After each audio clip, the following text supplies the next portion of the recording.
Hi, my name is Felix Valencia. I've been studying martial arts for over 30 years. I'm a specialist with knives and sticks. And some of the disciplines I've studied are Filipino martial arts, Lameko Eskrima, Muay Thai, Pencak Silat, Mandi Muda, and Hawaiian Lua, as well as shoot fighting and boxing. Now in today's program, we're going to be going over hold-up situations, which is close quarters. So let's get started.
Hi, my name is Felix Valencia. I've been studying martial arts for over 30 years. I'm a specialist with knives and sticks. And some of the disciplines I've studied are Filipino martial arts, Lameko Eskrima, Muay Thai, Pencak Silat, Mandi Muda, and Hawaiian Lua, as well as shoot fighting and boxing. Now in today's program, we're going to be going over hold-up situations, which is close quarters. So let's get started.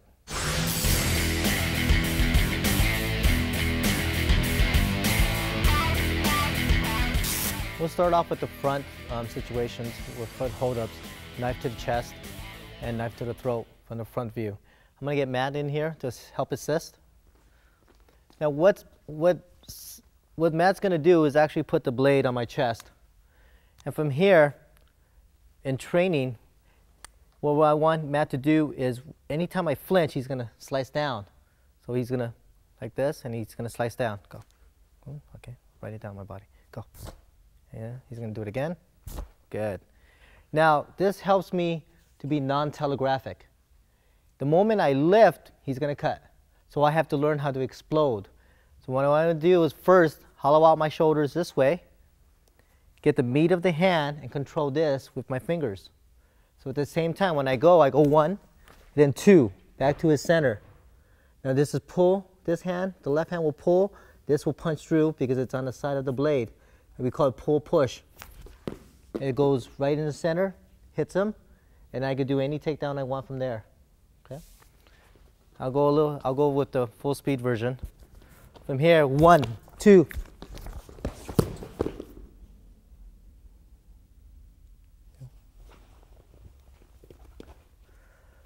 So for training purposes, to help you explode, is when I flinch, he cuts down. Okay. Ready? Cut. And he cuts down, and he cuts down. Now I want to explode into it. Ready? 1, 2. 1, 2. Go. Okay. From here, his arm is fully extended. You could either punch or you could elbow. You could do any kind of finishing you'd like. If right here, I just did a simple takedown, forearm to forearm. This leg kicks back, half circle, energy down. You've got his arm laid out, knee on the head. knee on the body so he can't rotate. Arm back, and then you've got control. Now let me show you from another angle here. I'm going to turn him around. And again, my hips will rotate, grab the meat of the hand, which is the padding. Once I hollow, one, I get control of the knife and the knife hand. This arm, center mass, which is his nose. So anytime you pull push, anytime you punch through, you get center mass. From here, you can do a takedown, forearm to forearm, half circle, and then energy downward. Okay. Knee on the head, knee on the ribs, hand behind the shoulder, and you can just turn a little bit, and you could hyperextend the arm. Some of the don'ts in this as part of the grip is when you grab, a lot of people do this and grab and there's no thumb around the meat, and especially behind the hand. So when he does this, if Matt just pulls down, I have no grip. But now if I have thumb around it and he pulls, I'm still controlling the knife hand. When you do this, when you go from here and you give your energy this way and you come back, you could turn the blade and manipulate this any way you want. So I always like, when I'm about to punch through, put the blade, the side of the blade and the forearm together. Stop for a moment, then pull push. Rather than starting back here, because during travel time, he could turn the blade and you could be cutting yourself. So from here, I'm gonna go 1, 2, go. And then from here, take him down.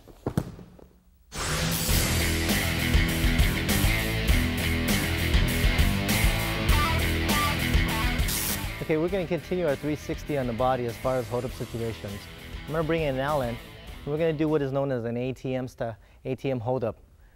Now, pretend I'm going to the ATM and putting my card in. Alan comes from behind and puts a knife to my rib. Now, what you want to do is hurry up and get relaxed.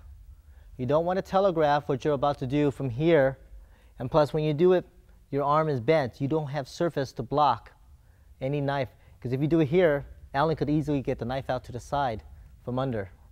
So when you do the ATM, relax. The more the elbow is closer to the blade. And you can feel whether he's holding the blade this way, along, or the side of the blade is to your elbow. Now, the mentality is get the hips going to shooting out this way and the elbow straight into him. So one, you pin the knife, get this hand, grab the meat of his hand, the bottom of his hand, and do a pull push. His arms fully extended, punch up, hyperextend, groin shot, elbow to the face, and take him down. Now what I'm going to do is turn it around a little bit, throw a little bit of a 160 angle for you guys, 180 angle. Now from here, Alan's got me, and he could actually be hugging. And if you notice, because the hips aren't being controlled or aren't being blocked, you could still pull the technique out, pull push, arms extended, punch up. Now, a lot of people forget where the joint is. Remember, if you're going to punch up, hit the joint. Not the tricep, not the forearm, but the joint. You want to hyperextend or even break the arm going up. Hit down to the groin, elbow straight up. And a lot of people want to do a backhand up. When you hit the groin, the body goes down, and you hit a backhand, you hit the hard surface of his head. You want to go elbow up to come under. If you could, from here, forearm to forearm, and you could sweep too, and take him down. By relaxing your elbow and putting it against the blade, you know how Alan's holding the blade. You know if he's holding it to the side by side, then you're going to cut yourself. And if he's holding it flatwise, you're going to go against the flat of the blade. So what we're going to do is go over some things, some intricacies of this. If Alan's holding the blade different, and I can't work my forearm against the flat of the side of the blade, because he turned the blade this way, where I'm going to cut myself, I'm going to lift my elbow up over the blade, scoop it down, so I work the side of the blade now, pull push, and it comes out. Okay? Go through your intricacies of hyperextending, groin, elbow, and takedown. Now, we're going to go with a situation, what if he had a hard grip or something happened that the technique didn't go through. Right here, and something happened and he's giving you a hard time. This is what you want. This is the bend. When you push it over like this, it rotates. So Alan could be, you see his muscles, he's already braced up. So when I go here, what I did was rotate his arm, and we call it snaking. Now I'm going to show you how it looks in real time, in the actual situation. Putting my money in, actually putting my ATM card in, getting the money out. I'm been held up, and I'm freaking out. So what I want to do is non-telegraphic.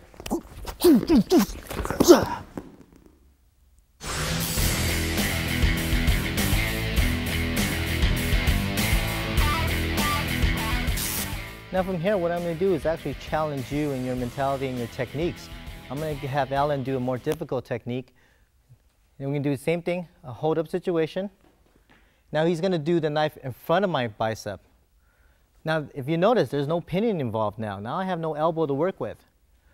Same mentality, hips go out this way, away from the knife, but this hand comes into play. He could hold this all he wants, but once I extend and the hips go out, he can't grip the arm, this arm, to help counter this.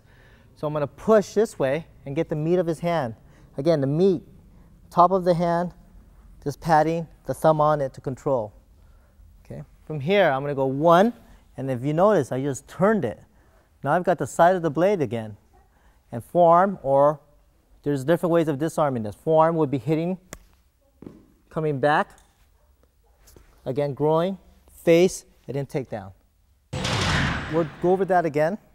Again, the hips will go out this way. This hand, the left hand, will go out this way to push the knife hand out. So once it goes out, I've got the blade turned. I either could hit it with the forearm, which I did last time, or I want the knife back into my hand using palm up, the web of my hand, this is the web, go back into the handle so that I always get handle. It doesn't do any good if you do a disarm and you get it this way. Okay? So you practice disarm and back into the handle. You come back for a cut and take down. There. So this technique, the hips will shoot out this way to the side, just like this. Now you want to keep this arm with the body so it could do the disarm and help for leverage. This arm will go grabbing this top hand for hand control right here. Now if you notice, I twisted the wrist so I work with the side of the blade.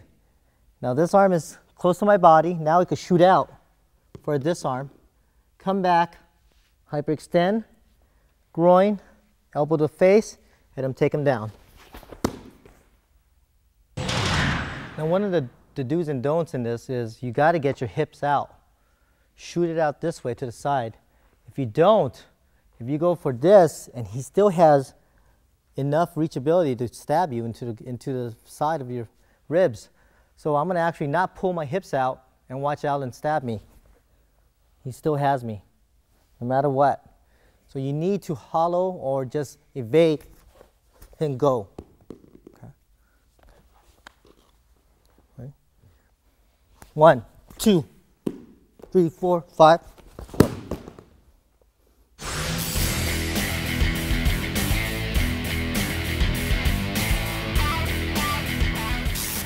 Let's keep on going around the body with the hold-up situation. I'm going to have Alan come in. And the worst scenario for a lot of people, the worst nightmare is putting this on the throat. You've got to realize if he has any pulling technique or pushing technique, what I mean by this, if he pulls, the blade's on your throat. If he pushes or goes through, it's still on your throat. You need to control and pull down away from your throat and jam with his elbow so he can't retract. Okay? So it looks like this. Once we're here, I'm going to go 1. So I got the blade off my throat. I'm going to now hug this closer to my body, and I'm going to rotate out. Now from here, I could actually disarm him, bring it back to him, or just slam him.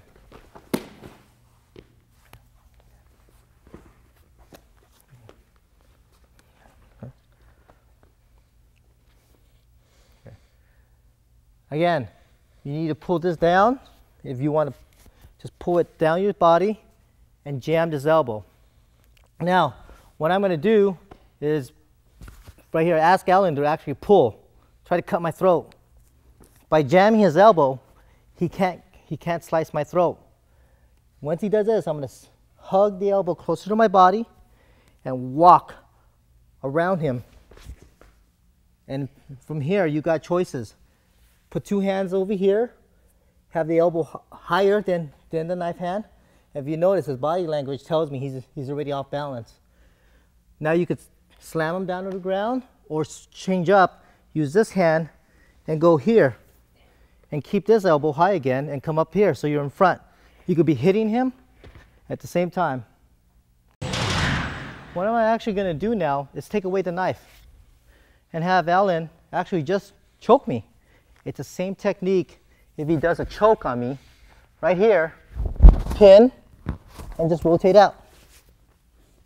Grab the chin and take him down. Let me go ahead and show you that technique again. What is good, what he used in the knife, he's going to do it empty-handed. Same technique. I grab the fist, pin the elbow, and rotate out. Now I could either snake, going palm up to take out his shoulder, or else I could both hands right here and drop. Remember, the elbow goes higher than the knife, than his hand, so he's off balance. If you notice, Alan's already on his tippy toes. From here, you could take the chin and then take him down from here. The same mentality. Alan's going to hold up the knife to my throat. I'm going to approach you a different way. And what he's going to do is, everybody knows this one, going under the tunnel. So what we're going to do is control this knife hand down, away from my throat. So you got a double grip on it. Once you step back, you can either slice him, palm down. Now, you can kick the face. You always have, some of the things not to do is put this arm and let him mule kick you from behind. You need to control him right here and always squeeze down. Some of the other key points is put your thumb in between the second and third finger. This is making a handle for yourself. You could disarm him from here. You use this as a tool, and you could go into what is known as a come along. And you could take out the blade by accident from here. Now, when you do a come along, press and then go out with his hand, so it shows more pain. Do it again. Get the knives to the throat, pull it down, go through a tunnel. From here, you could add in a slice, a stab. We call this a pull-push, but the mentality of the pull-push is to get that back foot off the ground so he could go into it. His arm is straight, double thumb on his back of his hand, thumb in between the second and third finger, go into a disarm. You could drop the knife, use your third finger to bend his arm up. If you use the whole hand, his bicep and his forearm will pinch your whole fingers. So you want to use the third finger, come back up, and control. A lot of bouncers use this, a lot of law enforcement use this technique. It's called come along. The third technique for the hold up situation, the throat, I'll have Alan come in again, is going to be footwork. So from here, I grab the knife, both hands going downward, away from the throat. This leg is in center line with his body.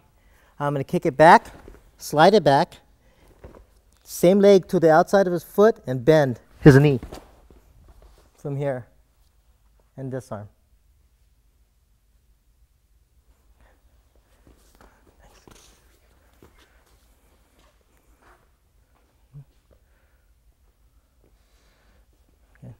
From here, grab the knife, pull it down away from your body. When you do a slide, some of the things not to do is lift the foot up in the air and try to do it from midair, like this. You'll end up losing balance yourself. You want to slide it, so you elongate, make him longer. Foot on the outside of his foot. Now just push the knee and watch out for this knife hand. You got to get it out of your head right here. From here, you could do anything from a shoulder lock to a break. You could knee right on the head to knock him out, or just twist his wrist. Don't forget, some of the key points when you do this, elongate him. Right here is, if you don't get your hand out, take his hand out of the way, and then break him down, you're going to end up cutting yourself. Watch what I mean by this. He's going to take you with him. So you need to tuck your head out, and you're in safe techniques with this. Now, we had a situation where the knife was up to the throat. Now I'm going to have the point of the knife to the side of my throat. I'm going to have Matt come in.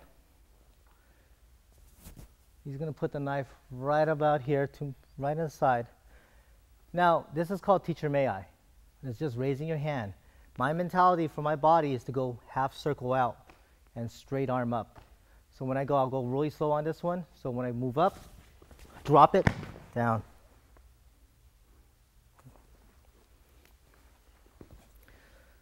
So he's going to put the tip right here, and I want to get away. So my way of getting away is going this way with my head.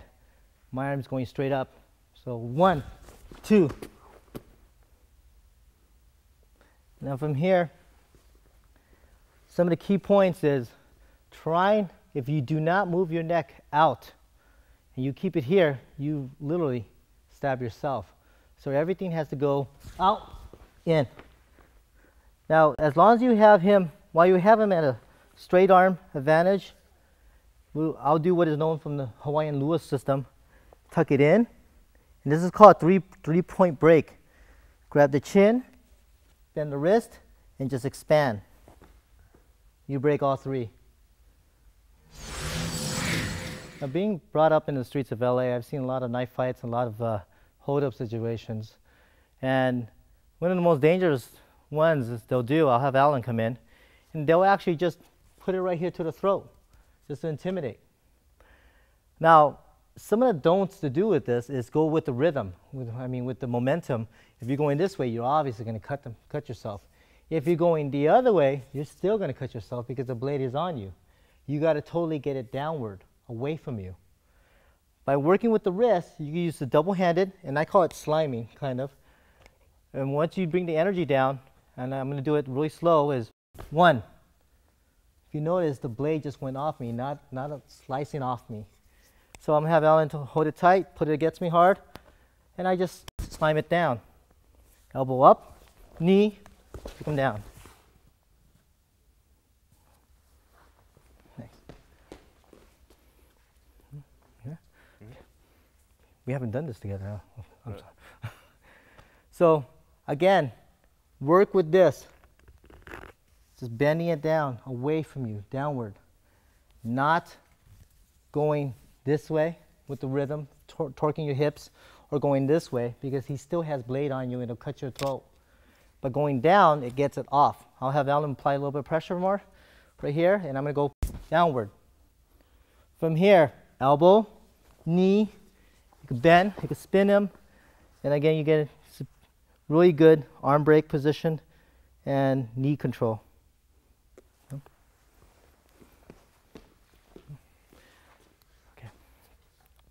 Now I'm going to have Alan come with me and approach me this way. Again, it's the same mentality, but this is worse because now I'm working against the wrist. Once I go down, you can see a little bit more body language and pain. So once I go down, he goes down with it. You okay? Okay. So right about here, I'm going to have him cranking a little bit more. Right on the wrist, both hands sliming, right on top, like a karate chop. Downward, and he's already down. From here, it's a great elbow break. I got the wrist lock, I got a disarm, and if you want to get more serious, hold, then put your knee on it. Okay.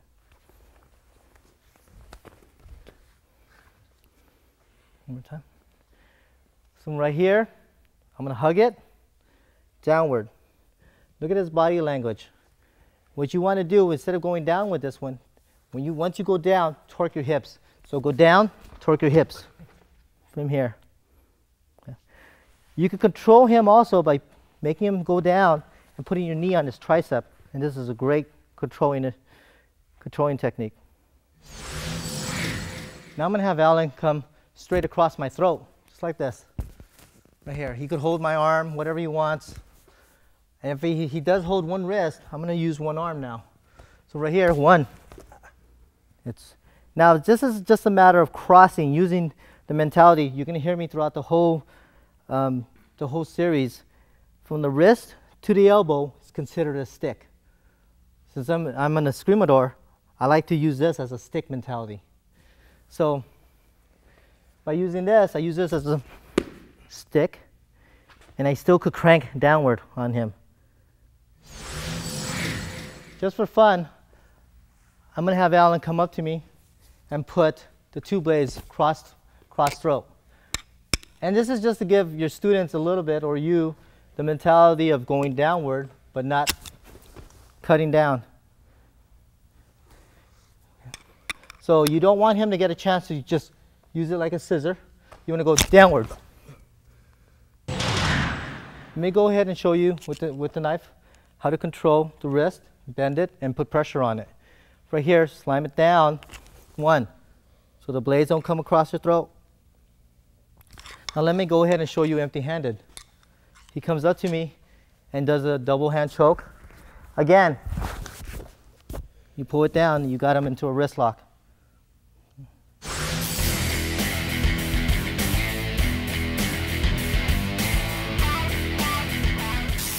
This is known as off-body hold-up situations, where he's actually going to put the point to my back.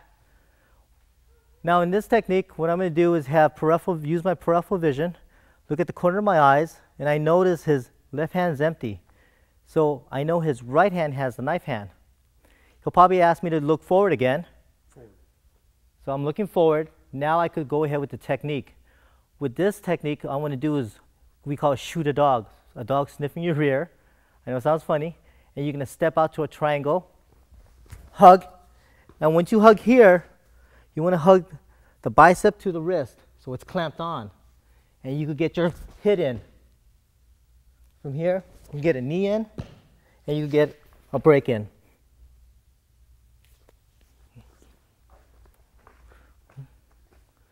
Okay.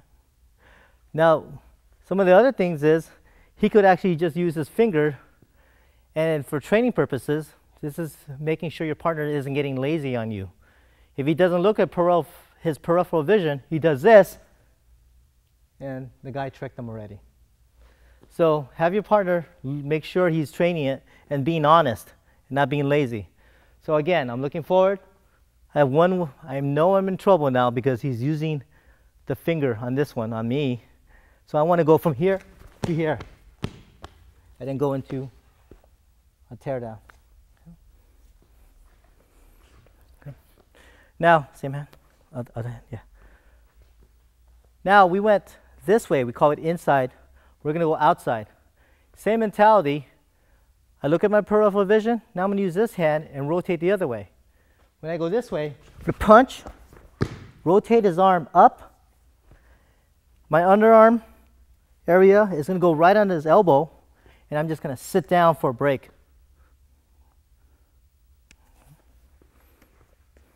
So again, peripheral vision. I'm going to go this way, punch, rotate up. Now when you rotate, have the mentality what is palm up, palm down. I want palm up on this so it goes against the joint. I want to sit out and break. You go into a figure four hold if you want to. Hold the knife hand, hold your wrist, and just sit it out. If you notice, Matt's already in pain. One of the key points why I did inside and outside using the left and right is to show that either way you go, it's a technique that still could work. If you go this way, still could work. So it's just a matter of now feeling the energy. If you feel his energy going into your back and you're about to get skin broken or go into your spine, you got to hurry up and move. So bam, go! Okay. It could happen just that fast. And so once the blade starts entering you, go ahead. You got to commit, you got to go for it. Now we're going to go from frontal, off body. I'm going to have Matt come in again. He's actually going to put it right on me, right here. What I'm going to do first is called toy soldier. And what I'm going to do is use this thumb and go over and push this knife hand to his hips. Again, I'm going to step on the triangle on the outside, not here. Because when he goes back, and maybe I've got a lot of good solid punches in, I'm going to fight his legs and I'm going to trip over him and just fall on top of him. So I'm going to work off the side when I start nailing him with my punches. So right here, non-telegraphic moves, toy soldier, hit, hit, he falls, and I got side control of him at all times. Now we're going to work on grabbing the hand. Okay, now once we got used to that, I want you to put your energy to his hips on his opposite side, so he's cross body. If he's here, he could actually just pull it down and away from me. But if he's cross body, he can't do it. And by me stepping on his outside, he can't counter me. If I'm over here, he could easily sweep me out. So from here, I'm going to hit 1, 2, he falls down. I got side control of him. And I could go from here, knee on the face. I go in disarms. I go into breaks from here.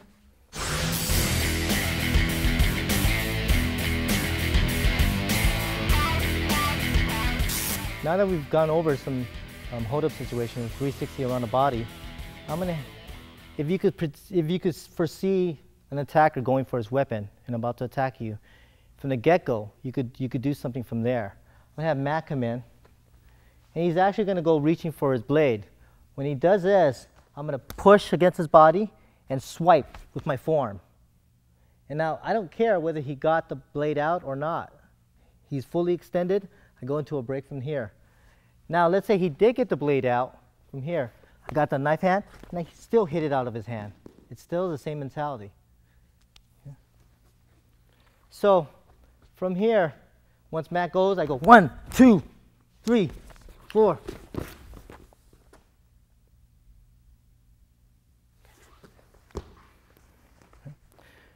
Now from here, let me go ahead and turn it around. Let's go with the other side. So when Matt goes for his knife, I'm going to go 1, 2, 3. Now let's say Matt got the knife out before I could even pull off the technique. I could push it against his body. So when he stabs into me, I grab it with 2 hands. From here, I could actually push forward, put the knife behind his leg and pull. From here, I could do an arm break. I could do a throw.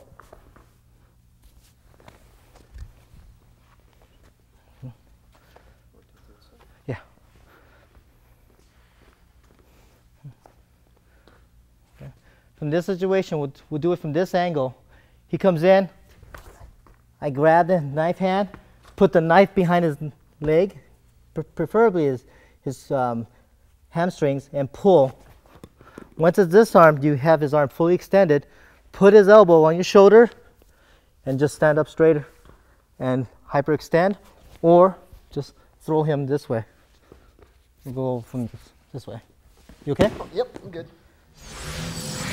Just a quick wrap up on this series. The knife is to be respected. You are going to get cut whether you like it or not in the knife situation. There's no one in there that's invincible. And also respecting your partners. Don't hurt them. They are your training partners. They're supposed to be your best friend, your best tool for learning and growing. And as far as safety equipment, use aluminum or plastic knives. Start off with plastic so that you get used to disarming. Go to aluminum when you get more advanced, so you now could figure out if you're getting the blade on you or not. If there's anything else, respect the blade. Thank you.